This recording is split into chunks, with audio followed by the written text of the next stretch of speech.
Once again, welcome back to another episode of Edu Mantra. So, നമസ്കാരം, ഞാൻ അഞ്ജിത്ത്. നമ്മളിപ്പോൾ discuss ചെയ്തുകൊണ്ടിരിക്കുന്നത് B A functional English Calicut യൂണിവേഴ്സിറ്റിയുടെ 6th semester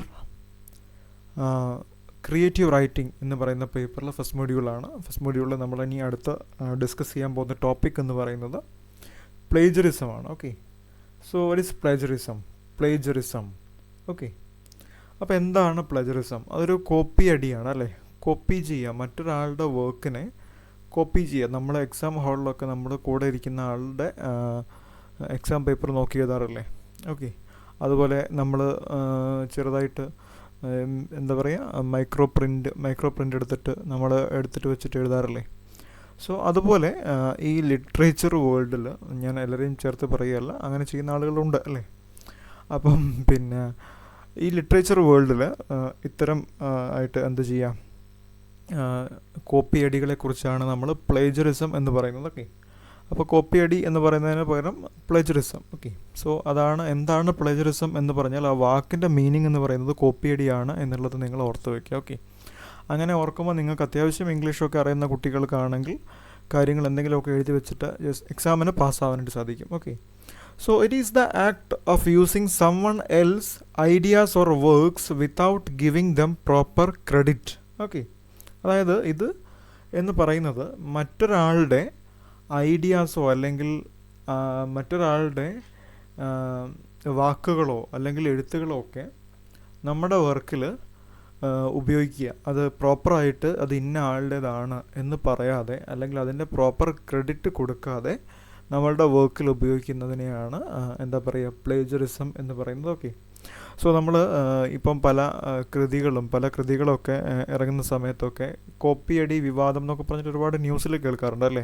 അതായത് ചിലപ്പം അധ്യാപകർ കുട്ടികളുടെ ലിറ്റററി വർക്ക്സൊക്കെ മോഷ്ടിച്ചിട്ട് പബ്ലിഷ് ചെയ്യുന്ന സാഹചര്യങ്ങളൊക്കെ കണ്ടുവരുന്നൊരു കാലഘട്ടമാണ്. അതായത് നമ്മളൊരാൾ ഇപ്പം നിങ്ങളാരെങ്കിലും എഴുതിയൊരു കഥ അല്ലെങ്കിൽ അത് നിങ്ങൾ എഴുതിയ ഒരു കഥയിൽ നിന്ന് അല്ലെങ്കിൽ മറ്റൊരാളുടെ ജീവിതത്തിൽ നിന്ന്. ഓക്കെ, സോ ആളുകൾ ഒരുപാട് ഈ പ്രോപ്പർ പെർമിഷൻ ഇല്ലാതെ ജീവിത കഥയൊക്കെ എഴുതി കളയുന്നുണ്ട്. ഓക്കെ, അപ്പം അങ്ങനത്തെ നമ്മൾ മറ്റൊരാളുടെ ഇൻ്റലക്ച്വൽ പ്രോപ്പർട്ടി, അതായത് ഇത്തരത്തിലുള്ള ലിറ്ററേച്ചറുമൊക്കെ ഇത് ബന്ധപ്പെട്ടുള്ള പ്രോപ്പർട്ടീസ്, കഥയാവട്ടെ കവിതയാവട്ടെ അല്ലെങ്കിൽ ജീവിതത്തിൽ നടന്നിട്ടുള്ള അനുഭവങ്ങളാവട്ടെ, ഐഡൻറ്റിറ്റി, അതായത് പല ആളുകൾ ഇപ്പം നമ്മൾ എന്താ പറയുക, ആട് ജീവിതം എന്ന് പറഞ്ഞിട്ട് സിനിമ, പൃഥ്വിരാജ് അഭിനയിച്ച ഒരു സിനിമയിൽ നജീബ് എന്ന ക്യാരക്ടർ, ശരിക്കും നജീബാണെന്ന് തോന്നുന്നു ക്യാരക്ടറിൻ്റെ പേര്, അതിൽ അദ്ദേഹം ശരിക്കും ഷുക്കൂർ എന്നോ മറ്റോ ആണ് അദ്ദേഹത്തിൻ്റെ റിയൽ നെയിം. ഓക്കെ, ആ വ്യക്തി അദ്ദേഹത്തിൻ്റെ മരുഭൂമിയിൽ അദ്ദേഹത്തിൻ്റെ ഗൾഫ് പ്രവാസ ജീവിതത്തിലെ അനുഭവങ്ങളാണ് ബെന്യാമിൻ ഒരു നോവലായിട്ട്, ആടുജീവിതം എന്ന് പറഞ്ഞിട്ടൊരു നോവലായിട്ട് മാറ്റിയിരുന്നത്. ഓക്കെ, സോ ആ നോവൽ എഴുതുന്ന സമയത്ത് ബെന്യാമിൻ എന്ന് പറയുന്ന വ്യക്തി ഈ പറയുന്ന വ്യക്തിയുമായിട്ട് നേരിട്ട് ബന്ധപ്പെട്ട് അദ്ദേഹത്തിൻ്റെ അറിവോടെയും സമ്മതത്തോടെയും കൂടിയാണ് അദ്ദേഹം അതൊരു നോവലാക്കിയതും പിന്നീട് ബ്ലെസ്സി എന്ന സംവിധായകൻ അത് ഒരു സിനിമയാക്കി മാറ്റിയതും. ഓക്കെ, പക്ഷേ നമ്മുടെ സമൂഹത്തിൽ ഇങ്ങനെ അല്ലാതെയും നടക്കാറുണ്ട് അല്ലേ. നമ്മൾ ശ്രദ്ധിക്കാതെ പ്രോപ്പറായിട്ട് ക്രെഡിറ്റ് കൊടുക്കാതെയും ചെയ്യാറുണ്ട്. അപ്പോൾ അതിനെയൊക്കെയാണ് ഈ പറയുന്ന പ്ലേജറിസം എന്ന് പറയുന്നത്. ഞാൻ അധികം നീട്ടുന്നില്ല. It can be intentional such as buying a paper online or unintentional such as forgetting to include a source in a bibliography എന്ന് പറയുന്ന സംഭവം. നിങ്ങൾ കഴിഞ്ഞ സെമ്മിൽ നിങ്ങൾ പ്രൊജക്റ്റ് ചെയ്തിരുന്നു. കഴിഞ്ഞ സെമ്മിലാണോ അല്ലെങ്കിൽ നിങ്ങൾ ഈ സെമ്മിലാണോ പ്രൊജക്റ്റ് സബ്മിറ്റ് ചെയ്തത്? അതായത് നമ്മുടെ ട്രാൻസ്ലേഷൻ പ്രോജക്റ്റ്, അതിനകത്ത് ബിബ്ലിയോഗ്രഫി എന്ന് പറയുന്ന സംഭവം എന്താണെന്നുണ്ട്. ഓക്കെ, അതിൽ നമ്മൾ അവസാനം ബിബ്ലിയോഗ്രഫി ചെയ്യുന്നുണ്ട് അല്ലേ. അതിനകത്ത് നമ്മൾ സൂസൻ ബാസ്നറ്റിൻ്റെ ട്രാൻസ്ലേഷനെ കുറിച്ചുള്ളൊരു ബുക്കിനെ പറ്റിയും നമ്മൾ ആരുടെ ബുക്കാണോ നമ്മൾ ട്രാൻസ്ലേറ്റ് ചെയ്തത് അവരുടെ ആ ഒരു പുസ്തകത്തിനെ പറ്റി നമ്മൾ കൊടുക്കുന്നുണ്ട്. ഓക്കെ, സോ അതായത് മറ്റൊരാളുടെ വർക്ക് നമ്മൾ നമ്മളുടേതായിട്ട് ഉപയോഗിക്കുമ്പം അതിൽ അയാളുടെ ക്രെഡിറ്റ് ഇത് ഇന്ന വ്യക്തിയുടേതാണ് എന്ന് പറയാതെ അത് പബ്ലിഷ് ചെയ്യുന്ന, അല്ലെങ്കിൽ മറ്റൊരാളുടെ വർക്ക് എൻ്റേതാണെന്നുള്ള രീതിയിൽ പബ്ലിഷ് ചെയ്യുന്ന, അല്ലെങ്കിൽ അതിൽ നിന്ന് വരുമാനം ഉണ്ടാക്കുന്ന ഒരു രീതിയെക്കുറിച്ചാണ് പ്ലേജറിസം എന്ന് പറയുന്നത്. Okay, so this is considered as an academic dishonesty and breach of journalistic ethics. ഈ ഒരു സംഭവം ഇത് കൺസിഡർ ചെയ്യപ്പെടുന്നത് ഈ ഒരു രീതി കൺസിഡർ ചെയ്യപ്പെടുന്നത് അക്കാഡമിക് ഡിസ്ഹോണസ്റ്റി ആയിട്ടാണ്. അക്കാഡമിക് ആയിട്ടുള്ള ഒരു തെറ്റായിട്ടാണ് അവർ എന്താ പറയുന്നത്, എന്താ പറയുക, അക്കാദമികമായിട്ടുള്ള ഒരു സത്യസന്ധത ഇല്ലായ്മ അല്ലെങ്കിൽ അങ്ങനത്തെ ഒരു മീനിങ്ങിലാണത് നമ്മൾ കൺസിഡർ ചെയ്യുന്നത്. Okay. And breach of journalistic ethics, അതായത് ജേർണലിസ്റ്റിക് എത്തിക്സിൻ്റെ എന്താ പറയുക, അതിൻ്റെ ഒരു ബ്ലീച്ച് അല്ലെങ്കിൽ അതിനെ നമ്മൾ ഗൗനിക്കാതിരിക്കുക എന്നുള്ള ആ ഒരു മീനിങ്ങിലാണ് ഈ പറയുന്ന ഒരു പ്ലേജറിസം വരുന്നത്. Okay. It is A punishable offence, അതായത് ഇത് ഒരു പണിഷബിൾ ഒഫൻസാണ്. ഓക്കെ. അതായത് പെനാൽറ്റി, പിഴ അല്ലെങ്കിൽ സസ്പെൻഷൻ അല്ലെങ്കിൽ അത്തരത്തിലുള്ള നടപടികൾക്കൊക്കെ വിധേയമായിട്ടുള്ള അല്ലെങ്കിൽ കോടതി നടപടികൾ അതിലേക്കൊക്കെ വിധേയമായിട്ടുള്ള ഒരു കുറ്റമാണെന്ന് പറയുന്നുണ്ട്. Okay. Plagiarism and copy writing infringement are not same. ഇത് പറയുമ്പോൾ നിങ്ങൾ കോപ്പി റൈറ്റ് എന്ന് പറയുന്ന സംഭവം കേട്ടിട്ടുണ്ടാകും. ഓക്കെ. കോപ്പിറൈറ്റ് ഇൻഫ്രിഞ്ച്മെൻറ്റ് എന്നൊക്കെ പറയാറുണ്ട്.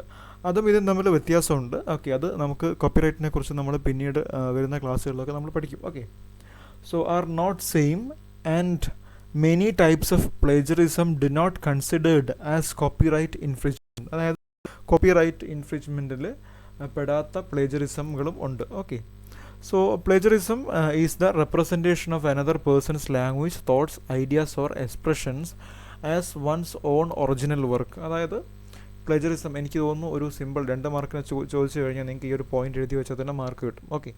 അതായത് plagiarism is the representation of another person's language, thought, ideas or expression as one's own. അതായത് ഞാൻ മറ്റൊരാളുടെ ലാംഗ്വേജ്, അതായത് മറ്റൊരാളൊരു കഥ എഴുതുമ്പം അത് ചിലപ്പോൾ അയാൾ അത്ര പബ്ലിഷ് ചെയ്തിട്ടുണ്ടാവില്ല, അപ്പോൾ ഞാനത് എടുത്തിട്ട് എൻ്റേതാക്കി പബ്ലിഷ് ചെയ്യുക, അല്ലെങ്കിൽ ഞാൻ ഒരാളുടെ ചിന്തകളെ എടുത്തിട്ട് അങ്ങനെ ആ ഒരു രീതിയിലാണ്. അത് തെളിയിക്കാൻ സാധിച്ചു കഴിഞ്ഞാൽ അത് ചെയ്ത ആൾക്കെതിരെ ഒരു പണിഷബിൾ ആയിട്ടുള്ള ഒഫൻസാണ്. ഓക്കെ. സാഹിത്യ ചോരണം എന്നാണ് മലയാളത്തിൽ അതിനെപ്പറ്റി പറയുക. ഓക്കെ. പ്ലേജറിസം എന്നുള്ളത് മാത്രം നിങ്ങൾ ഓർത്ത് വെച്ചാൽ മതി. ജസ്റ്റ് മലയാളത്തിൽ അതിൻ്റെ ഒരു എന്താണെന്ന് കൊടുത്തിട്ടേ ഉള്ളൂ. മറ്റൊരാളുടെ വാക്കുകളോ ആശയങ്ങളോ ചിന്തകളോ സമ്മതമില്ലാതെ, ഓക്കെ, സമ്മതമില്ലാതെയാണ് കേട്ടോ. നമ്മളൊരാൾ അനുവദിച്ചു കഴിഞ്ഞാൽ പിന്നെ പ്രശ്നമില്ല. സമ്മതമില്ലാതെ മോഷ്ടിച്ചോ അനുകരിച്ചോ അവയെ അതേപടിയോ അല്ലെങ്കിൽ ലഘുവായ മാറ്റം വരുത്തിയോ തൻ്റെ സ്വന്തം സൃഷ്ടിയായി അവതരിപ്പിക്കുന്ന പ്രവൃത്തിയാണ് പ്ലേജറിസം എന്ന് പറയുന്നത്. ഓക്കെ. ഇത് ഒരു നിയമലംഘനം എന്നതിനേക്കാൾ ഉപരി ഒരു അധാർമിക പ്രവൃത്തിയാണ്. ഓക്കെ. ഈ അക്കാഡമിക് ഡിസ്ഹോണസ്റ്റി എന്നൊക്കെ പറയുമ്പോൾ ഒരു അക്കാദമികമായിട്ടുള്ള എന്താ പറയുക, അധാർമികത എന്നൊക്കെ പറയാം. ഓക്കെ. പ്രവൃത്തി എന്ന നിലയ്ക്കാണ് കരുതപ്പെടുന്നത്. ഓക്കെ. നമ്മൾ നേരത്തെ പറഞ്ഞ ആ ഒരു ഡെഫിനിഷൻ്റെ മലയാള പരിഭാഷയാണ് കൊടുത്തിരിക്കുന്നത്. ജസ്റ്റ് നിങ്ങളൊന്ന് ഓർത്ത് വെക്കുക, എന്നിട്ട് നിങ്ങൾ നിങ്ങളുടേതായിട്ടുള്ള ലാംഗ്വേജിൽ എഴുതാൻ ശ്രമിക്കുക. ഓക്കെ. നെക്സ്റ്റ് നമുക്ക് ടൈപ്സ് ഓഫ് പ്ലേജറിസം നോക്കാനുണ്ട്. നമുക്ക് ഒരുപാട് ടൈപ്സ് ഓഫ് പ്ലേജറിസം ഉണ്ട്. നമുക്ക് പഠിക്കാനുള്ളത് കുറച്ചെണ്ണേ ഉള്ളൂ. ഓക്കെ. ആക്സിഡൻ്റൽ പ്ലേജറിസം, അതായത് ആക്സിഡൻ്റലി പ്ലേജറിസം സംഭവിക്കുക. When someone forgets to cite their source. അപ്പം ഞാൻ ക്ലാസ് എടുക്കുമ്പോൾ സ്ലൈഡുകൾ ഉണ്ടാക്കാറുണ്ട്. ഓക്കെ. ഈ സ്ലൈഡിൽ നമുക്കൊരു ഉദാഹരണം കാണിച്ചു തന്നാൽ, ഞാൻ നിങ്ങൾ കാണുന്ന ഈ ഒരു സ്ലൈഡിലുള്ളത് ശരിക്കും ഒരു ഓൺലൈനിൽ നിന്ന് എടുത്തിട്ടുള്ള ഒരു ചിത്രമാണ്. ഓക്കെ. ഓൺലൈനിൽ ഇതുപോലത്തെ ടോപ്പിക്സിനെ കുറിച്ചുള്ള ഒരു വെബ്സൈറ്റിൽ നിന്ന് ഞാൻ എടുത്തിട്ടുള്ള ഒരു ചിത്രമാണ്. ഓക്കെ. അപ്പോൾ ഞാനിവിടെ അതിൻ്റെ എവിടെയും ഞാൻ അത് ഏത് വെബ്സൈറ്റിൽ നിന്നാണ് എടുത്തതെന്നുള്ളത് നിങ്ങൾക്ക് ഇവിടെ എവിടെയും കാണാൻ സാധിക്കുന്നില്ല. ഓക്കെ. ശരിക്കും ഇത്തരത്തിൽ നമ്മളുടെ ഒരു പ്രൊജക്റ്റ് റിപ്പോർട്ടിലോ അല്ലെങ്കിൽ നമ്മളുടെ ഏതെങ്കിലും ഒരു അക്കാഡമിക് വർക്കിലോ ഒക്കെ നമ്മൾ ചെയ്തുകൊണ്ടിരിക്കുമ്പം അതിനെയാണ് നമ്മൾ ഈ പറയുന്ന പ്ലേജറിസം എന്ന് പറയുന്നത്. ഓക്കെ.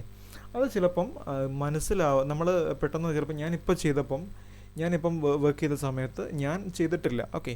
അപ്പം ഞാൻ പെട്ടെന്ന് തന്നെ നിങ്ങൾക്കിപ്പം റെക്കോർഡ് ചെയ്ത് ഞാനിപ്പോൾ തന്നെ നോട്ട്സ് തയ്യാറാക്കി റെക്കോർഡ് ചെയ്യുന്നൊരു വീഡിയോ ആയതുകൊണ്ട് തന്നെ നിങ്ങൾക്ക് എത്രയും പെട്ടെന്ന് കൂടുതൽ കാര്യങ്ങൾ നിങ്ങളിലേക്ക് എത്തിക്കുക എന്നുള്ളൊരു മീനിങ്ങിൽ ചെയ്തതുകൊണ്ട് മറന്നുപോയി എന്നിരിക്കട്ടെ. അപ്പോൾ അതാണ് ഈ ആക്സിഡൻ്റൽ പ്ലേജറിസം എന്ന് പറയുന്നത്. അതായത് സോഴ്സ്, അല്ലെങ്കിൽ ഞാൻ ഇത് എവിടെ നിന്നാണ് എടുത്തിട്ടുള്ളത്, അല്ലെങ്കിൽ ഞാൻ ഇത് ആരുടെ വർക്കിൽ നിന്നാണ് എടുത്തിട്ടുള്ളത്, അല്ലെങ്കിൽ ഇത് യഥാർത്ഥമായും ആരുടെ വർക്കാണ് എന്നൊക്കെ അറിയാതെ നമ്മൾ പറയാൻ വിട്ടുപോകുന്ന സാഹചര്യങ്ങളൊക്കെയാണ് ആക്സിഡൻ്റൽ സോഴ്സ് എന്ന് പറയുന്നത്. ഓക്കെ. ആക്സിഡൻ്റൽ പ്ലേജറിസം എന്ന് പറയുന്നത്. When someone forgets to cite their sources, misquotes them, അല്ലെങ്കിൽ നമ്മൾ തെറ്റായിട്ട് പേരെഴുതുക. ഇപ്പം ആ ഒരു റൈറ്ററിൻ്റെ പേര് നമ്മൾ ചിലപ്പോൾ തെറ്റിപ്പോവുക. അപ്പം അങ്ങനത്തെ രീതിയിൽ വരുമ്പം or perhaps without attribution. Okay, അപ്പോൾ ഇതിനെയൊക്കെയാണ് ഈ പറയുന്ന ആക്സിഡൻ്റൽ പ്ലേജറിസം എന്ന് പറയുക. ഓക്കെ, സെൽഫ് പ്ലേജറിസം, അതായത് when someone submits their own previous work without permission from the involved professors. അതായത് ഇപ്പം നമ്മൾ ഒരു എക്സാമ്പിൾ പറയുകയാണെങ്കിൽ, എക്സാമ്പിളിലൂടെ നിങ്ങൾക്ക് മനസ്സിലാവാൻ വേണ്ടിയിട്ടാണ്. അപ്പോൾ നമ്മൾ പ്രൊജക്റ്റ് ചെയ്തിട്ടുണ്ടല്ലോ, നമ്മൾ ട്രാൻസ്ലേഷൻ്റെ പ്രൊജക്റ്റ് ചെയ്തിരുന്നു. അപ്പോൾ അതിൽ ആരെങ്കിലും വിചാരിക്കുകയാണ്, ഓക്കെ ഞാൻ ഇത് ചെയ്തത് ഇതൊന്ന് പബ്ലിഷ് ചെയ്താലോ എന്ന് പറയുമ്പം ശരിക്കും നമുക്ക് നമ്മളുടെ ആ ഒരു വർക്കിൽ, ആ ഒരു ട്രാൻസ്ലേഷൻ വർക്കിൽ നമ്മളുടെ കൂടെ തന്നെ ഇൻവോൾവ് ആയിട്ടുള്ള ആളുകളാണ് നമ്മളെ വിഷയം പഠിപ്പിച്ചിട്ടുള്ള അധ്യാപകർ. ഓക്കെ, അപ്പോൾ നമ്മളുടെ ഫങ്ഷണൽ ഇംഗ്ലീഷ് ഫാക്കൽറ്റിയിലുള്ള നമുക്ക് ഈ ഒരു പ്രൊജക്റ്റിന് നമുക്ക് നേതൃത്വം നൽകിയ, ട്രാൻസ്ലേഷൻ പഠിപ്പിച്ച, അല്ലെങ്കിൽ നമ്മളുടെ കൂടെ നമുക്ക് ഒരു പിയർ ഗ്രൂപ്പ് ഉണ്ടാക്കിയ ഗ്രൂപ്പിൻ്റെ ലീഡ് ചെയ്തിട്ടുള്ള അധ്യാപിക അല്ലെങ്കിൽ അധ്യാപകൻ, അതുപോലെ തന്നെ നമ്മളുടെ വിഷയം പഠിപ്പിക്കുന്ന അധ്യാപകൻ അല്ലെങ്കിൽ അധ്യാപിക, നമ്മളുടെ HOD ആയിട്ടുള്ള വ്യക്തി, പ്രിൻസിപ്പൽ, ഇവരൊക്കെ ഇതിനകത്ത് ഇൻക്ലൂഡഡ് ആണ്. ഓക്കെ, പ്രത്യേകിച്ചും ഈ HOD മുതൽ വിഷയം പഠിപ്പിക്കുന്ന അധ്യാപകർ, അതുപോലെ തന്നെ ഈ പ്രൊജക്റ്റിന് നമുക്ക് നമ്മുടെ ഗ്രൂപ്പ് ചെയ്തിട്ട് നമുക്ക് നേതൃത്വം നൽകുന്ന അധ്യാപകർ, ഇവരൊക്കെ നമ്മളുടെ ഈ പ്രൊജക്റ്റിൻ്റെ ഭാഗമാണ്. കാരണം അവർ നമ്മൾ ചെയ്യുന്ന പ്രോജക്റ്റ് കറക്റ്റാണോ അല്ലെങ്കിൽ ശരിയാണോ, അവർ നമുക്ക് ഗൈഡ് ലൈൻസ് തരുന്നുണ്ട്. അപ്പോൾ അത്തരത്തിലുള്ള രീതിയിൽ ഇപ്പം ഞാൻ എന്ത് ചെയ്യുകയാണ്, അപ്പം ഞാൻ മുൻപ് ചെയ്തിട്ടുള്ളൊരു പ്രൊജക്റ്റ് വർക്ക്, ഓക്കെ, നിങ്ങൾക്ക് ഒരു എക്സാമ്പിളായിട്ടാണ് നമ്മളുടെ പ്രൊജക്റ്റ് ഞാൻ പറഞ്ഞത്. നമുക്കൊരു ഏതെങ്കിലും ഒരു അക്കാഡമിക് വർക്ക്, ഓക്കെ, കുറച്ച് അധ്യാപകർക്ക് വേണ്ടി ചെയ്ത് അത് പിന്നീട് ഞാൻ എൻ്റേത് മാത്രമായിട്ട് പബ്ലിഷ് ചെയ്യുമ്പം ഈ കൺസേൺഡ് അധ്യാപകരുടെ അല്ലെങ്കിൽ പ്രൊഫസേഴ്സിൻ്റെ ഒന്നും അല്ലെങ്കിൽ അതിൻ്റെ കൂടെ എൻ്റെ കൂടെ വർക്ക് ചെയ്തിട്ടുള്ള മറ്റ് ആളുകളുടെ ഒന്നും പെർമിഷൻ ഇല്ലാതെ ചെയ്യുമ്പോഴാണ് ഈ പറയുന്ന സെൽഫ് പ്ലേജറിസം സംഭവിക്കുന്നത്. ഇതും ഒരു ഒഫൻസാണ്. ഓക്കെ, അതായത് for example turning a paper you already submitted for a grade to another class. Okay, അപ്പം ഒരു എക്സാമ്പിൾ പറഞ്ഞതാണ്, ഞാൻ പറഞ്ഞത് ഒരു എക്സാമ്പിളാണ്. ജസ്റ്റ് നിങ്ങൾ എന്താണെന്ന് മനസ്സിലാക്കി വെക്കുക. സെൽഫ് പ്ലേജറിസം എന്താണെന്ന് മനസ്സിലായല്ലോ. നമ്മൾ തന്നെ ചെയ്തിട്ടുള്ള വർക്ക് അത് ഇൻക്ലൂഡ് ആയിട്ടുള്ള മറ്റ് ആളുകളുടെ പെർമിഷൻ ഇല്ലാതെ നമ്മൾ വീണ്ടും അത് നമ്മളുടെ സ്വന്തമായിട്ട് പബ്ലിഷ് ചെയ്യുക എന്നുള്ളത്. അപ്പോൾ നമ്മൾ ചെയ്തൊരു വർക്ക് എന്ന് പറയുമ്പോൾ ഇപ്പോൾ ഞാനൊരു കഥ എഴുതി, ഞാൻ വർഷങ്ങൾക്ക് ശേഷം ഞാൻ ആ കഥ ഒരു വെബ്സൈറ്റിലോ അല്ലെങ്കിൽ എവിടെയും പബ്ലിഷ് ചെയ്യുമ്പോൾ അതിൽ പ്രശ്നമില്ല, ഞാൻ എൻ്റേത് മാത്രമാണെങ്കിൽ. ഓക്കെ, മറിച്ച് നമ്മളൊരു ഗ്രൂപ്പായിട്ട് ചെയ്യുന്നൊരു വർക്ക്, അല്ലെങ്കിൽ നമ്മൾ ഒരു കോളേജിൽ വേണ്ടിയിട്ട്, ഒരു സ്കൂളിലേക്ക് വേണ്ടിയിട്ട് ചെയ്യുന്നൊരു വർക്ക്, അല്ലെങ്കിൽ അവരുടെ ഫണ്ടിങ് അല്ലെങ്കിൽ മറ്റു ആളുകളുടെ സാമ്പത്തിക സഹായം സ്വീകരിച്ചുകൊണ്ടുള്ള വർക്കുകൾ ചെയ്യുന്ന സമയത്ത് ഇതൊക്കെ ഈ പറഞ്ഞതുപോലെ പ്രശ്നം ഉണ്ടാക്കുന്നതാണ്. ഓക്കെ, സോ ജസ്റ്റ് ഒന്ന് മനസ്സിലാക്കി വെക്കുക. നിങ്ങൾ കൂടുതലായിട്ട് അതിനെപ്പറ്റി ചിന്തിക്കേണ്ട, നിങ്ങൾക്ക് എന്താണ് എന്ന രീതിയിൽ ജസ്റ്റ് ഒന്ന് എഴുതി കൊടുത്താൽ മതി. 5 മാർക്കിനൊക്കെ ചോദിക്കുകയാണെങ്കിൽ ഇതൊക്കെ എഴുതി കൊടുക്കുക. ചിലപ്പം നമുക്ക് ഈ പറയുന്നത് പോലെ essay ആയിട്ടും വരാൻ ചാൻസ് ഉണ്ട്. Okay, so paraphrasing plagiarism, when someone paraphrases someone else's work and passes it off as their own. This is similar to mosaic plagiarism, but paraphrasing plagiarism often deals with a small section of a large work. അതായത് ഇപ്പോൾ നമ്മളൊരു വലിയ വർക്കിൻ്റെ ഏതെങ്കിലും ഒരു essay എടുത്ത് നോക്കുക. ഇപ്പോൾ നമ്മൾ ഫിലിം സ്റ്റഡീസിലൊക്കെ ഒരുപാട് എസ്സേസൊക്കെ നമ്മൾ പഠിക്കുന്നുണ്ടല്ലേ. അല്ലെങ്കിൽ ഏതെങ്കിലും ഒരു എസ്സേയുടെ ഒരു ചെറിയ ഭാഗം, അല്ലെങ്കിൽ ഏതെങ്കിലും ഒരു വർക്കിൻ്റെ ചെറിയൊരു ഭാഗം നമ്മൾ എടുത്തിട്ട് നമ്മളുടേതാണ് എന്നുള്ള രീതിയിൽ നമ്മൾ പബ്ലിഷ് ചെയ്യുകയാണെങ്കിൽ അത് ഈ പറഞ്ഞതുപോലെ പ്ലേജറിസത്തിൻ്റെ ഭാഗമാണ്. ഓക്കെ, അതാണ് അവിടെ പറയുന്നത് പാരാഫ്രൈസിങ്. ഓക്കെ, അതൊരു എന്താ പറയുക, ഒരു വലിയ വർക്കിൻ്റെ ചെറിയൊരു ഭാഗം എന്നുള്ള രീതിയിലൊക്കെ പറയാം. ഓക്കെ, അത് കൺസേൺ ഇല്ലാതെ ചെയ്യുന്ന കാര്യങ്ങൾ. ഓക്കെ, ഈ mosaic plagiarism. Okay, when someone takes ideas or phrases from several different sources and mixes them together without proper citation or attribution. When someone takes ideas or phrases from several different sources and mixes them together, അതായത് നമ്മളിപ്പോൾ ആരെങ്കിലും ഇപ്പോൾ നമ്മൾ സംസാരിച്ചുകൊണ്ടിരിക്കുമ്പോൾ എന്തെങ്കിലും ഒരു tag line പോലെ എന്തെങ്കിലും പറഞ്ഞു. ഓക്കെ, അത് പിന്നീട് ആ വ്യക്തിയുടെ അത് എവിടെയെങ്കിലും പബ്ലിഷ് ചെയ്യപ്പെട്ടിട്ടുണ്ടെങ്കിൽ പിന്നീട് അത് ആ വ്യക്തിയുടെ ഇൻ്റലക്ച്വൽ പ്രോപ്പർട്ടി ആയിട്ട് മാറും. ഓക്കെ, ആ സംഭവം പിന്നീട് മറ്റൊരാൾ അത് മാർക്കറ്റിങ്ങിന് വേണ്ടിയിട്ടോ അല്ലെങ്കിൽ അവരുടെ കഥയിലോ കവിതയിലോ ഒക്കെ ഉപയോഗിക്കുകയാണെങ്കിൽ, അല്ലെങ്കിൽ ആരുടെയെങ്കിലും ചിത്രങ്ങൾ, അങ്ങനെയുള്ള കാര്യങ്ങളൊക്കെ, ഇപ്പോൾ ഫേമസ് ആയിട്ടുള്ള ഒരാളുടെ ചിത്രം അയാളുടെ പെർമിഷൻ ഇല്ലാതെ നമ്മൾ മറ്റു രീതിയിൽ ഉപയോഗിക്കുകയാണെങ്കിലൊക്കെ ഈ പറയുന്ന മൊസൈക്ക് പ്ലേജറിസത്തിൻ്റെ ഭാഗമാണ്. Okay, the writer might change A couple of words or in the original sentence. അതായത് ഇപ്പം നമ്മളൊരു സെൻറ്റൻസ് അതിൽ പറയുന്നത് ഒരിക്കലും നിങ്ങൾ ഞാനൊരു ഉദാഹരണം പറഞ്ഞു കഴിഞ്ഞാൽ നിങ്ങൾക്ക് ജസ്റ്റ് ഒരു കാര്യം മനസ്സിലാവും. അതായത് നമ്മൾ ഒരുപാട് ടാഗ് ലൈൻസ് കേട്ടിട്ടുണ്ടല്ലേ. ഇപ്പോൾ ഈ അടുത്തൊരു കുട്ടിയുടെ ആ കുട്ടി എന്തോ ഒരു പ്രോഗ്രാമിലോ ഒരു യൂട്യൂബ് പ്രോഗ്രാമിലോ മറ്റോ പറഞ്ഞിട്ടുള്ള കുറച്ച് കാര്യങ്ങളാണ്. ഒരു ഇൻസ്റ്റാഗ്രാം വീഡിയോ ആണെന്ന് തോന്നുന്നു. ഇതിലൊന്ന് പറഞ്ഞിട്ടുള്ള 1-2 കാര്യങ്ങൾ, അത് മിൽമ എന്ന് പറയുന്ന നമ്മുടെ മാർക്കറ്റിംഗ് മിൽക്ക് സൊസൈറ്റി അത് അവരവരുടെ ടാഗ് ലൈനായിട്ട് യൂസ് ചെയ്തിരുന്നു. അപ്പം ആ സമയത്ത് ആ കുട്ടിയുടെ പെർമിഷനോ അല്ലെങ്കിൽ ആ കുട്ടിക്ക് വേണ്ട റെമ്യൂണേഷനോ ഒന്നും കൊടുക്കാതെയായിരുന്നു ചെയ്തത്.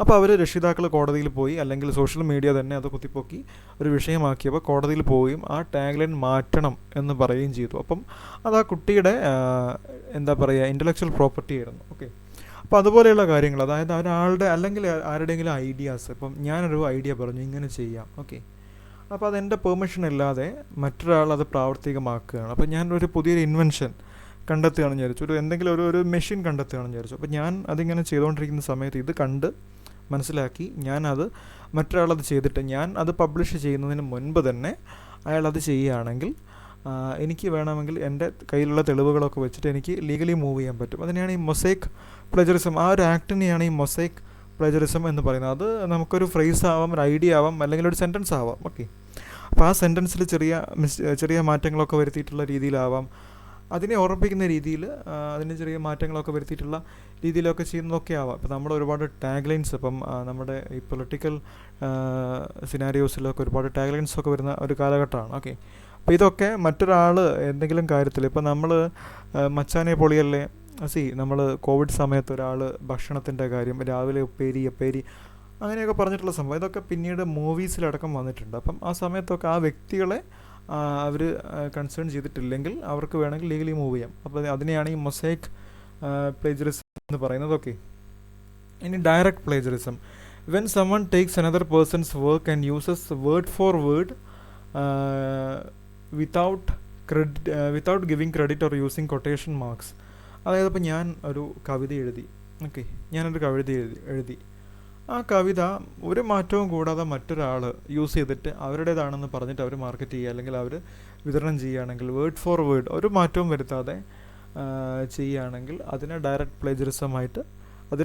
പ്ലേജറിസമായിട്ടാണ് കരുതുക. ഓക്കെ, വേർഡ് സ്വിച്ചിങ്, അതായത് നമ്മൾ പലപ്പോഴും ചെയ്യാറുള്ളൊരു കാര്യമാണ് അല്ലേ, നമ്മൾ ചില ആളുകളൊക്കെ ചെയ്യാറുണ്ട്. ഇപ്പോൾ എനിക്ക് തോന്നുന്നു പല വർക്ക്സും പ്രൊജക്റ്റും കാര്യങ്ങൾക്കൊക്കെ ചെയ്തിട്ടുണ്ടാവും നിങ്ങൾ. ഓക്കെ, കവിതകളൊക്കെ ഇപ്പം എനിക്ക് തോന്നുന്നു ക്രിയേറ്റീവ് റൈറ്റിങ്ങിന് തന്നെ നമുക്ക് ഒരു പ്രൊജക്റ്റ് ഉണ്ടായിരുന്നു, പലരും ചെയ്ത് കണ്ടിട്ടുണ്ട്. അതായത് ഇംഗ്ലീഷിൽ അല്ലെങ്കിൽ മലയാളത്തിലെയൊക്കെ കവിതകളൊക്കെ എടുത്തിട്ട് ഇംഗ്ലീഷിലേക്ക് മാറ്റുക, അതുപോലെ പിന്നെ ട്രാൻസ്ലേഷൻ ചെയ്തിട്ട് എന്നെ കൊണ്ടുവരുന്നുണ്ട്.